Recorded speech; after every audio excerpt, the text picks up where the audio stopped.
Hi friends, welcome to our channel.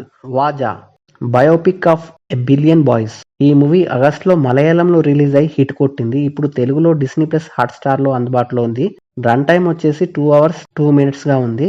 ఇదొక youthful comedy drama మూవీగా చెప్పవచ్చు. మరి మూవీ ఎలా ఉంది అనేది ఇన్ డెప్త్ రివ్యూలో తెలుసుకోబోయే ముందు మన ఛానల్ ని సబ్స్క్రైబ్ చేసి కొంచెం సపోర్ట్ ఇవ్వండి భయ్యా. నచ్చితే లైక్ చేయండి.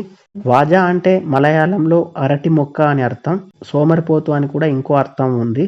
ఈ మూవీకి పెద్దగా స్టోరీ అంటూ ఏం లేదు. చిన్నప్పటి నుండి స్నేహితులైన కొందరు కుర్రాళ్ళ జీవితం గురించి చిన్న బయోపిక్ లా ఉంటుంది. 90s సెటప్ తో కాలేజీ బ్యాక్డ్రాప్ లో చాలా మూవీసే వచ్చాయి.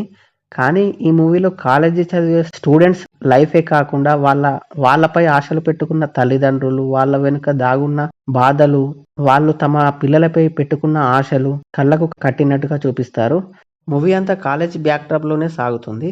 కాలేజీలో అల్లరి చేయడం, గొడవలు, ప్రేమలు, పేరెంట్స్ మాట వినకపోవడం లాంటి సీన్స్ తో పాటు మూవీలో చివరి అరగంట తల్లిదండ్రుల పిల్లల మధ్య వచ్చే ఎమోషన్ సీన్స్ హార్ట్ టచింగ్ గా అనిపిస్తాయి.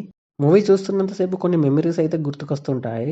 ఫస్ట్ హాఫ్ కాలేజీలో అల్లరి చేయడం, గొడవలు, ప్రేమలు, పేరెంట్స్ మాట వినకపోవడం లాంటి సీన్స్ తో పాటు సెకండ్ హాఫ్ లో తల్లిదండ్రుల పిల్లల మధ్య వచ్చే ఎమోషన్ సీన్స్ హార్ట్ టచింగ్ గా అనిపిస్తాయి. మూవీలో మెయిన్ క్యారెక్టర్ లో నటించిన వారందరూ అద్భుతంగా చేశారని చెప్పొచ్చు.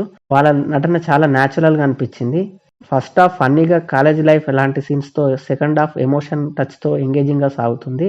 సినిమాటోగ్రఫీ, బ్యాక్గ్రౌండ్ మ్యూజిక్ బాగుంది. తెలుగు డబ్బింగ్ కూడా బాగుంది.